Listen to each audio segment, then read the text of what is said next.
Good day, viewers. Today we are here with Dr. Joseph Thomas, Head Research, Emkay Wealth Management. We are here today to gather insights from the ongoing economic and market developments. Warm welcome, Dr. Joseph. Thank you very much. How are you feeling today? I'm good. Thank you. So let's start. Let's begin. Oh yes, sure. My first question is Brent has moved down to $75 a barrel and it seems to be stabilizing at lower levels. What is our view on the trajectory of oil prices? Yep, oil prices moved down recently to $75 per barrel level, and as of today, it's at around $81 per barrel. One of the factors which has pulled down oil prices is actually the trend in the production of crude oil in the US. Okay. The US is having one of the highest production of crude oil ever in history. That's about 13.1 million barrels per day. And it's going to be one of the highest in history on a monthly basis.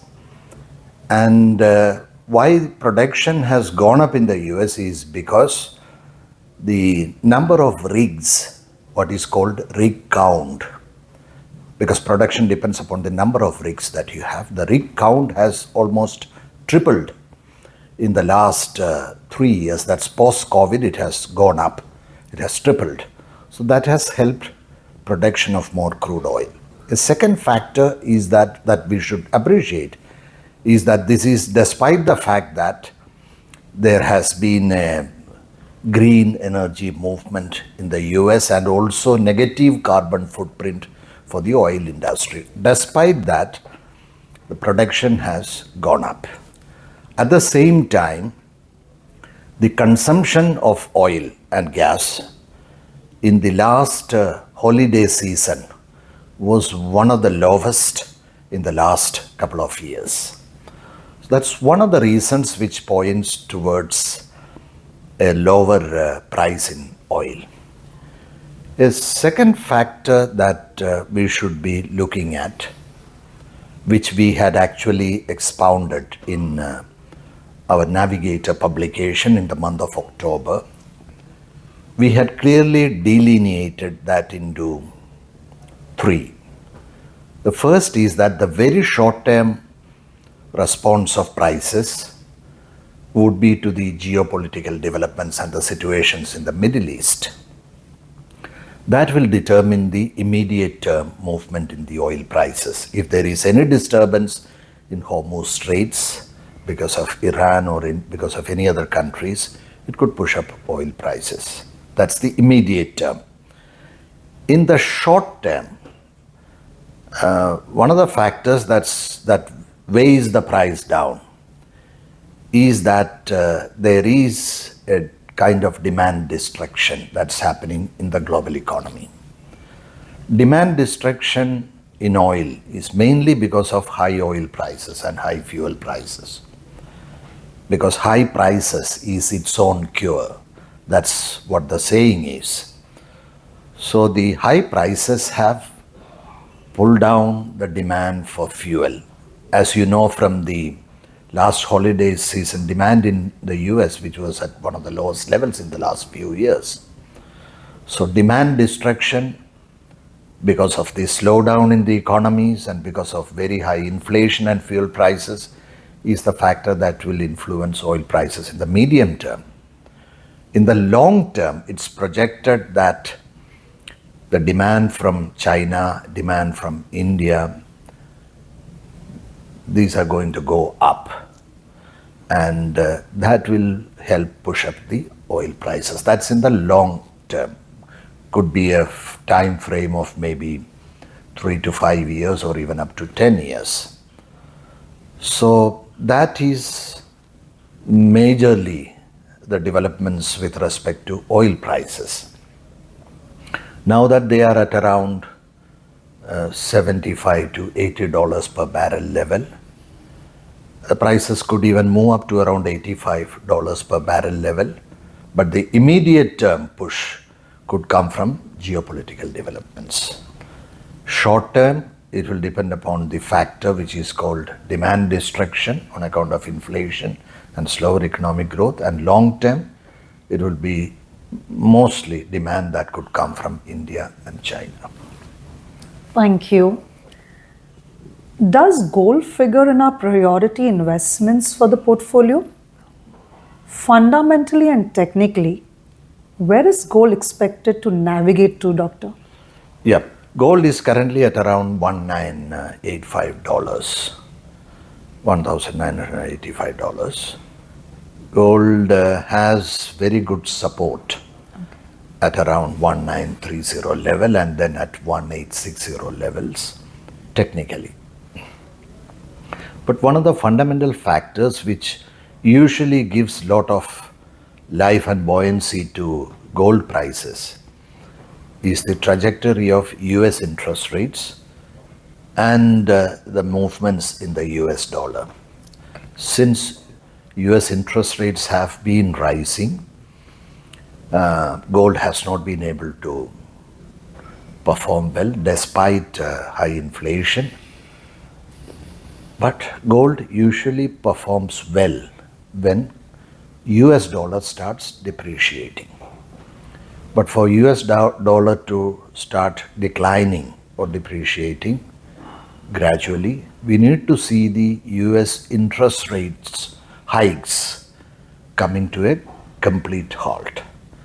And we have seen the Fed keeping the rates on hold, but the market still needs a confirmation from the Fed in the coming FOMC meetings that the interest rate hikes is coming to a complete halt. That indication needs to come strongly from the Fed. We are not still yet there. Okay. It will take some time. So only when dollar would start depreciating, declining against the major currencies, gold prices could move up. Okay. That is the view on gold investments, and we always recommend to investors to have maybe 5 to 10% of the portfolio in gold through gold funds or gold ETFs or even sovereign gold bonds. Sovereign gold bonds seems to be one of the best avenues to invest if one is wanting to invest long term into gold. Interesting. In fixed income, we have for long suggested investors to stay at the very short end or short end of the curve. Is there any significant change in this view, Doctor? Yeah, there is a gradual shift in the view. We have been recommending short-term instruments and short end of the curve at least for about the last 2.5 to 3 years. But it's a time for shift in the investment preferences, mainly because of the fact that inflation is gradually coming down. The consumer price index for October is at 4.87, whereas it was around 5.02% for September, and it has consistently come down.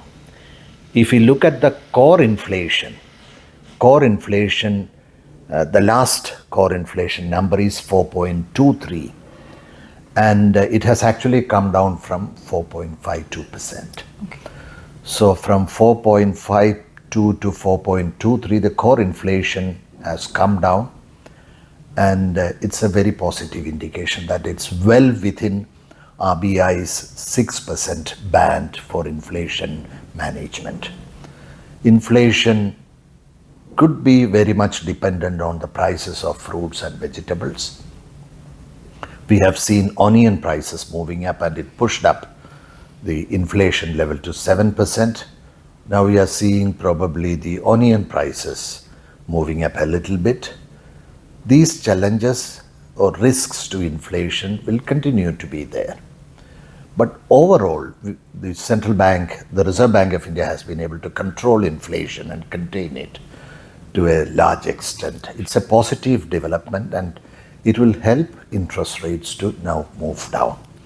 And the RBI has been on hold as far as the repo rate is concerned for quite a long time now. The second factor which supports the domestic bond markets or fixed income is that about 70% of the government borrowing program is already over. Okay. Government has borrowed 70% of its borrowing requirements through issue of government securities. It's already through. So the balance amount is only 30%. So the government and the RBI will be able to manage that in a non-disruptive way. That's what we believe. So the government securities auctions, the primary auctions, is not going to disturb the markets much. The third factor is that the liquidity conditions in the interbank market has also improved. It has been managed quite well, and most of the time the interbank liquidity has been around plus or minus, systemic liquidity plus or minus 50,000 crores. That's also a good sign of stability in the money markets. And if you look at the overnight rate or the call money rate, it has been around 6.75% on a continuous basis, which means that rate is quite sensitive to the liquidity conditions on a day-to-day basis. So that rate has been stable at 6.75%, and that also gives a lot of comfort to the markets and the investors that they could look at longer term products or long term instruments in the bond markets. So better inflation performance, better liquidity conditions, and completion of most of the government borrowing program. These are factors which lend a lot of comfort to investors. And therefore, in our system of analytics, we believe that this is an appropriate time to move into long-term instruments or the long end of the curve, medium to long end of the curve, and then invest into duration products to benefit from a likely fall in interest rates. The 10-year benchmark yield touched 735, 740 levels, and today the current 10-year is at around 7.20% level. So it has already come down by about 20 basis points, which is quite a substantial fall. True. And we expect the 10-year benchmark yield to move down further to 710 or even 680, 690 levels. Okay. Which means that conditions are conducive for investors to look at duration products, gilt products, and invest in the medium to long-term duration products. This is a significant change in our approach to debt investments because we have been recommending short-term products all the time. At the same time, we do suggest to investors that they could continuously look at even corporate bond funds. Okay.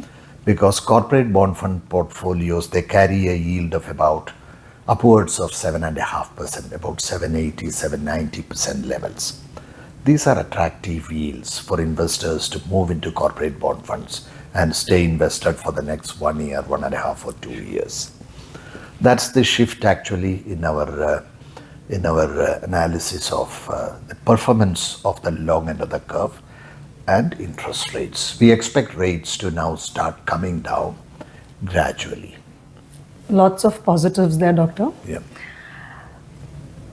Apart from lower inflation and better liquidity, any of the supporting factors for the fixed income markets, like the inclusion of Indian bonds in global index, has been seen as a historic moment. How do you think the bonds will perform globally?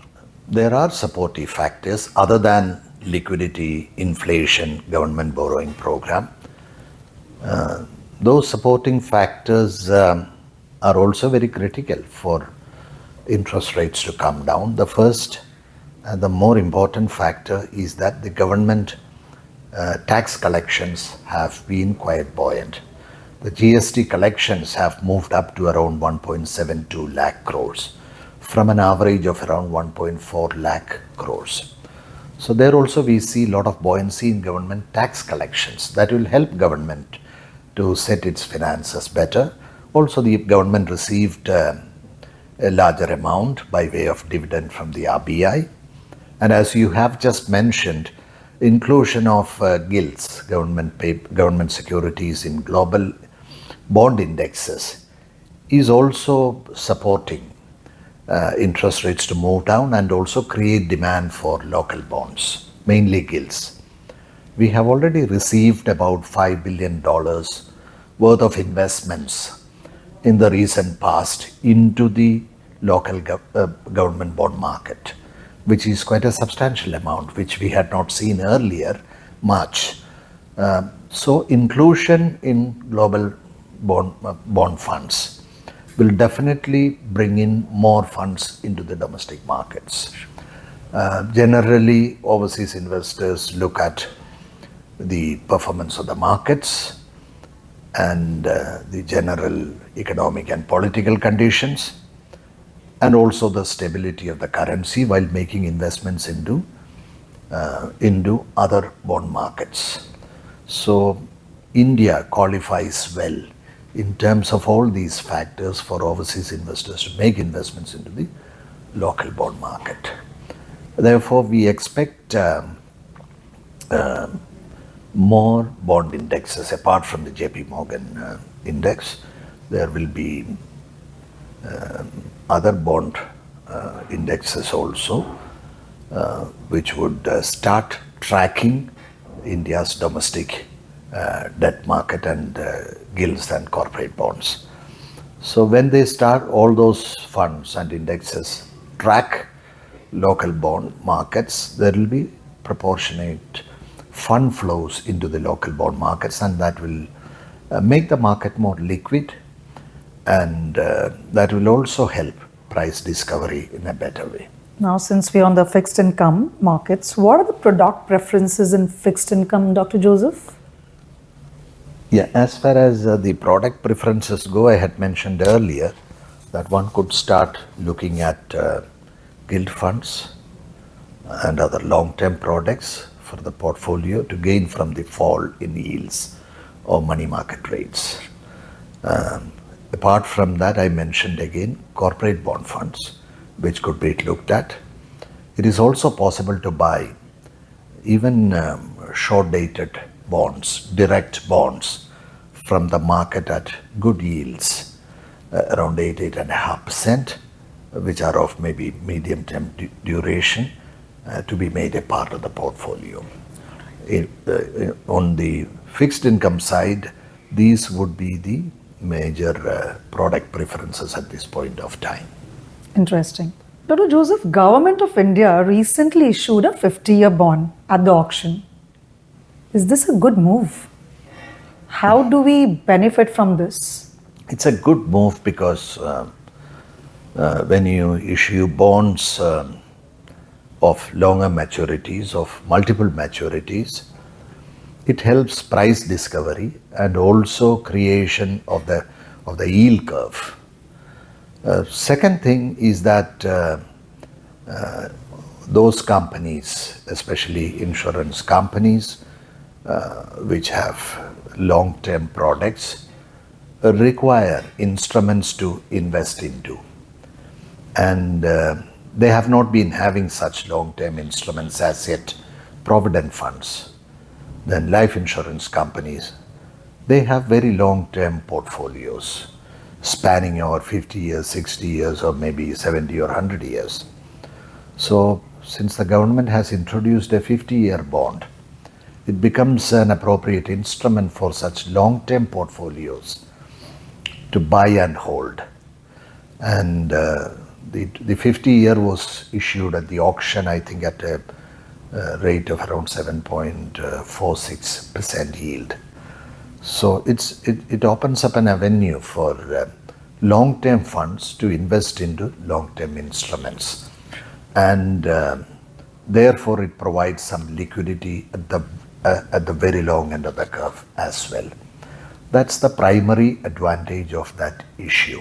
Okay. And going by the subscription at the auction and the amount picked up, it indicates that there is a very good demand for very long dated papers in the markets.